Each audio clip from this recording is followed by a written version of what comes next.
വളഞ്ഞെങ്ങാനം വെള്ളച്ചാട്ടമെന്ന് നിങ്ങൾ കേട്ടിട്ടുണ്ടോ? ഇത് സ്ഥിതി ചെയ്യുന്നത് കോട്ടയത്ത് നിന്നും കുമളിയിലേക്ക് പോകുന്ന റൂട്ടിലായിട്ടാണ്. ഇതുവഴി പോകുന്ന ഒട്ടുമിക്ക ആളുകളും ഒന്ന് ചായ കുടിക്കാനായി തിരഞ്ഞെടുക്കുന്ന സ്ഥലങ്ങളിലൊന്നാണിത്.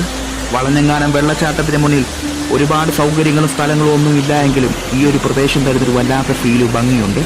കുറച്ചൊക്കെ കോടമഞ്ഞും ചാറ്റൽ മഴയും ഉണ്ടെങ്കിൽ ഈ സ്ഥലത്തിന്റെ ആംബിയൻസ് തന്നെ ഒന്ന് വേറെയാണ്.